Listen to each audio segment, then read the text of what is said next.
Aujourd'hui, on va encore une fois parler de pognon et on va commencer avec cette dame qui se plaint. Voilà, c'est terrible. Alors pourquoi elle se plaint? C'est qu'il y a eu des réformes et avant elle touchait 2800 euros de CAF et maintenant elle a plus de CAF. Donc elle est passée d'un salaire, et là je fais des guillemets avec mes doigts, de 2800 euros à zéro. Et c'est terrible. Elle est à deux doigts d'être obligée de travailler, quoi. L'horreur absolue. Patricio qui nous dit, en regardant cette vidéo, je me suis dit que c'est un fake. Pourtant, je pense que cette femme ne ment pas. Est-ce qu'en France, on a réellement 2800 euros d'aide pour 8 gosses, dont un qui serait handicapé? Si c'est vrai, la France insoumise devrait avoir honte de dire que la France n'est pas assez généreuse avec les prestations sociales. Et comprenez bien que ces gens-là là, qui vivent de la CAF en faisant des gamins par paquet de 15, bah ça va aller dans l'électorat de Jean-Luc Mélenchon. C'est pour ça que Jean-Luc Mélenchon, il veut distribuer le pognon. Il se crée des électeurs. On va l'écouter. Maman de 8 enfants, on m'a coupé tous mes allocations. Je suis passée de presque 3000 euros à 0 euros et j'ai besoin d'aide. Message d'une abonnée. En fait, cette femme complètement désespérée m'a écrit. Elle m'explique que les mamans de 8 enfants, dont un en situation de Les mamans de 8 enfants. Non mais franchement. handicap, et elle a loupé 3 rendez-vous avec son conseiller et c'est à cause de ça qu'on lui a coupé toutes ses allocations parce qu'on lui reproche de ne pas venir à ses rendez-vous, mais elle m'explique que ce n'est pas vrai, qu'elle n'a pas été au rendez-vous parce que elle a son fils qui est en situation de handicap avait des rendez-vous et que c'était en même temps que les rendez-vous fixés par son conseiller. C'est pour cette Elle a qu'à s'organiser, hein. Enfin, la meuf, elle travaille pas. Tout ce qu'elle a à faire, c'est de prendre ses rendez-vous pour la CAF, la sécurité sociale, etc. pas au même moment. C'est son seul travail pour toucher son pognon et elle l'a pas fait. raison qu'elle n'a pas pu assister à ces rendez-vous. Sauf qu'elle m'explique qu'aujourd'hui, elle a un dialogue sourd avec eux, personne ne l'écoute, jusqu'à ce qu'on lui a suspendu toutes ses allocations et aujourd'hui, elle se retrouve à ne plus pouvoir nourrir ses enfants, ni payer son loyer. Elle se retrouve menacée d'expulsion dès la fin de la trêve hivernale. Elle a très très peur de se retrouver dehors avec ses enfants. Donc aujourd'hui, elle cherche de l'aide, elle demande qu'est-ce qu'elle doit faire, comment elle doit faire, à qui elle doit s'adresser parce qu'elle n'arrive pas à communiquer avec son conseiller. Ok. Du coup, les copains, si vous voulez ouvrir un Tipeee pour soutenir les mamans de 8 à 15 enfants qui touchent 3000 euros de CAF par mois, bah n'hésitez pas, voilà. Je vous laisse vous organiser. Non mais c'est catastrophique, hein. Là, c'est un mec qui nous explique qu'il a assisté à un live de mecs au RSA qui s'organisent pour voir quelles aides sociales toucher. Ah tiens, là, il y a la prime de Noël, après il y aura le RSA, après il y aura l'allocation familiale, etc. Et ils s'organisent pour pouvoir vivre sans travailler. Et le mec, il pète un câble. Je viens de tomber sur un live où je suis tombé, mais de très haut. Là, tu vois, il est 7h30 du matin, je vais au boulot. Mais là, je suis tombé sur un live sur des gens qui ne bossent pas. Écoutez bien, hein, écoutez bien. Qui ne bossent pas, qui pensaient à la prime de Noël, qui parlaient de la prime de Noël et qui parlaient aussi de l'aide FSL. Alors sur le coup, je dis c'est quoi l'aide FSL? Parce qu'ils en parlaient, mais comme ça, tu vois, en disant qu'ils étaient contents parce que ça allait tomber bientôt. Enfin, quand j'ai regardé sur Google, Alors du coup, évidemment, la prime de Noël, c'est halal. Hein, c'est autorisé. Par contre, Noël, c'est haram. vous savez, c'est l'aide pour aider à vous payer vos factures d'électricité, de gaz et d'eau.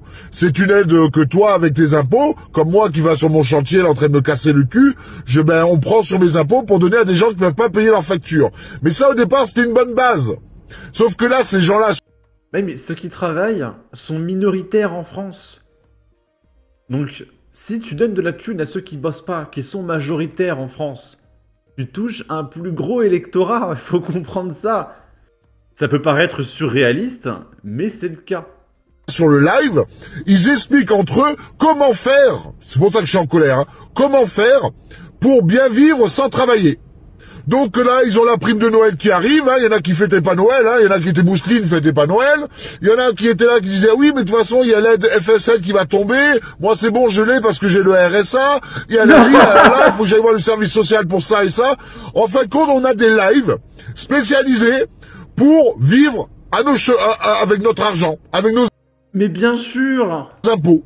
Il y a des lives sur TikTok, des gens qui n'ont même pas honte de dire qu'ils profitent du système. Ces gens-là, moi je tenais juste à dire, si vous tombez sur ma vidéo, je vous crache dessus. Parce qu'il y a des gens qui ont besoin de ces aides. Et pourquoi ils sont cacherés? Ils sont majoritaires en France. Malheureusement, ils sont vraiment dans la nécessité. Au final, c'est lui qui est un peu idiot à travailler, à payer les impôts, alors qu'il suffirait de rien faire, et puis il toucherait la CAF, l'allocation familiale, etc. Et puis quand il arrivera à la retraite, vu qu'il a jamais bossé de sa vie, il aura l'ASPA, 1000 € par mois. C'est lui qui a pas encore compris comment ça marche en France. Mais je suis désolé. Alors évidemment, je rigole. Évidemment qu'il faut travailler. Mais il faut aussi comprendre que la vie en France, si on veut vivre la belle vie, faut pas bosser. Et jusqu'à ta mort, tu seras payé par l'État, quoi. Sauf s'il y a le RN qui passe et qui coupe les aides. Hein. S'il coupe les aides. Hein. S'il coupe les aides. Mais si tu bosses pas, a priori, si ça continue comme ça, toute ta vie, t'es comme ça, toucher la CAF, etc., l'ASPA, le RSA, et ça va très bien se passer. Ils ont besoin de ces aides. Et t'as d'autres personnes comme moi qui bossent pour que payer des impôts pour que certaines personnes ont ces aides. C'est quand même un truc de malade. Je sais pas ce que vous en pensez, mais moi ça me donne envie de gerber. Ok. Ah, il reste encore 3 trucs à voir. Là, c'est un mec, un chef d'entreprise, qui explique qu'il est taxé à hauteur de 76%. Donc ça veut dire que s'il touche 100 balles, il donne 74 à l'État, il lui reste 24. Et après, évidemment, quand il va aux courses, il paye la TVA, etc. Donc en réalité, il lui reste quoi, 15 balles 15 balles sur les 100 € qu'il a gagnés. Mais je sais pas si vous vous rendez compte. En fait, on est trop habitués, donc on fait bah oui. Bah oui, c'est normal. Bien sûr, on donne 90% de notre thune à l'État, mais c'est tout à fait normal. Qu'il ne s'inquiète pas de ce chiffre de 76%, aussi choquant soit-il. Car moi-même, en tant que chef d'entreprise, j'ai fait le même constat. Quand je cumule absolument tout, du moment où un client me verse de l'argent jusqu'au moment où je le reçois réellement en revenu net, c'est bien 76% ou plus qui a transité par l'État. Comment un tel système peut-il continuer à fonctionner? Nous sommes clairement face à une dérive d'un État obèse et socialiste qui s'est accaparé tous les moyens de production et qui bloque toute émancipation individuelle. Non seulement il n'apporte plus rien à l'économie collective, mais il étouffe toute dynamique entrepreneuriale et initiative personnelle. Et moi je vous le dis tout de suite, que là je paye bientôt on va payer 26% d'URSSAF. C'est incroyable. Mais si on me dit que je dois payer 76%, mais je quitte le pays tout de suite, hein, je vous le dis tout de suite, sans aucune vergogne. Hein, je donne pas 76% de mon pognon à l'État français. Hein. Tout ça pour subventionner les journalistes de gauche qui m'insultent, etc. C'est pas la peine. Hein. Je me barre en Thaïlande, en Inde, dans les pays pauvres. Comme ça, avec 1000 balles, je suis insultant et puis je vivrai ma meilleure vie. Mais là, c'est insupportable. Hein. On a fait le calcul, je suis imposé à 76%. Donc si je gagne... plus j'entends le chiffre, plus je colle. Si je génère 1 million d'euros, je donne 760 000 € à l'État. La fiscalité, quand t'es patron, tu te fais défoncer. Tu vas générer 100 000 €, tu vas mettre 15 dans ta poche. C'est un cumul tout compris. Donc commencez pas à faire des calculs savants, on l'a fait, mais je gagne bien ma vie, je me plains pas. En fait, moi je le vois pas comme putain, je suis moins riche. Je le vois comme une bride dans mon évolution. Si j'avais pas tout ça comme impôt, je pourrais payer plus, faire truc. Et donc en fait, tout le reste qu'on a mis, vie de famille, sérénité, la retraite, les crédits, les machins, tout ça, ça va un peu dans la pression que t'as. Parce que t'as des gros crédits, t'as moins de vie de famille, t'as la sérénité. Pour refaire un résumé sur le côté patron, il y a des vrais avantages. Le fait d'avoir une évolution dans les finances possible, le fait d'avoir une liberté possible, le choix de sa propre équipe. Là, c'est quand même toi qui décides à qui tu... Alors pas vraiment, parce qu'avec les quotas imposés, tu ne recrutes pas 50-50 femmes-hommes et puis 50-50 racisés. T'as des taxes. Donc tu ne choisis même pas ta propre équipe en plus. Tu travailles, et puis l'évolution qui est possible, même si ça va varier avec l'activité. Donc après les points négatifs, oui, toute la pression qu'il y a autour, le fait d'avoir moins de temps, le fait d'avoir une vie de famille, ça peut être compliqué. Ok. Là, c'est moi. Donc mon téléphone nous a quittés hier, voilà, petite minute de silence. Donc je voulais voir l'heure, et il était éteint. Et il s'est pas rallumé, voilà. Crise cardiaque. Et du coup, je voulais racheter un téléphone à 200 balles. Avec les taxes, hein, évidemment, la TVA à 30 €, etc. Et il y avait une ligne que j'ai pas compris dans ma facture. Il y avait écrit 3,07 €, D3E. Et Et je comprends pas, mais je me dis, c'est quoi? C'est l'assurance, la garantie? Mais j'en voulais pas, je comprends pas. Et je demande à ChatGPT, c'est quoi la ligne D3E sur ma facture Fnac? Et ChatGPT m'explique, la ligne D3E sur une facture correspond généralement à une écotaxe liée au recyclage des équipements électriques et électroniques. C'est une contribution environnementale obligatoire en France. Elle est utilisée pour financer la collecte, le recyclage et le traitement des appareils électriques et électroniques en fin de vie. Elle est imposée sur les produits comme les télévisions, ordinateurs, smartphones, électroménagers, etc. Donc voilà, je n'étais pas au courant. On a une taxe de 3 balles sur les téléphones, les PC, etc. C'est génial. Parce que c'est vrai qu'en taxant les entreprises à hauteur de 76%, on n'avait pas assez de pognon, quoi. Il fallait faire d'autres taxes, évidemment. Évidemment. Et on va terminer avec ça, c'est la mairie de Paris qui s'est fait voler pour 400 000 € de tickets de métro et de chèques cadeaux. Mise à jour, le préjudice est réévalué à 633 000 €. Il n'y avait ni alarme ni caméra de surveillance. Parce qu'évidemment, les faire installer, ça coûte du pognon. Alors que si on ne fait absolument aucun système de sécurité, ça fait plus de pognon qui rentre dans la poche du maire. Tout compte fait, le préjudice a été réévalué à hauteur de 200 000 € supplémentaires, ce qui fait une perte totale estimée à 633 000 € pour la collectivité.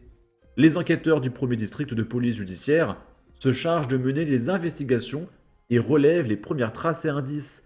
Ils constatent que la porte d'entrée du bâtiment situé au rez-de-chaussée a été fracturée, ainsi qu'une armoire forte, précise une source proche de l'affaire.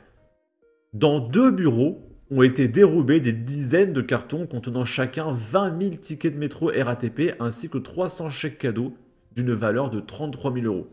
Malheureusement, les lieux ne sont équipés ni d'alarme ni de caméras de surveillance.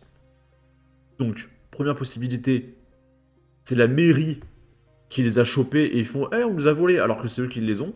Ça, ils sont un petit peu de thunes à côté. Deuxième possibilité, c'est un mec qui les a volés parce qu'on est tellement dans un pays pauvre que les mecs cambriolent des tickets de métro. Je sais pas si vous voyez le délire. Genre dans les années 80, un voleur, tu disais « Ouais, il braque des banques, il vole des bagnoles, etc. » En 2025, les cambrioleurs, ils récupèrent des tickets de métro et des chèques cadeaux. Voilà, des tickets resto. Vous voyez le niveau de pauvreté de notre pays, en fait? Et pendant combien de temps on va continuer comme ça? Enfin, c'est absolument dingue. Hein. Et puis évidemment, là, tout ce qui a été volé. Mais je vous rassure, l'État va rembourser. Hein, ils vont être assurés, l'État il va lâcher 800 000 balles. De toute façon, c'est payé par Nicolas, c'est gratuit. Voilà. Sur ce, n'hésitez pas à donner votre avis, votre opinion, à partager, liker, commenter, ça aidera au référencement de la vidéo sur YouTube. Abonnez-vous, suivez-moi sur Twitter, prenez soin de vous, salut!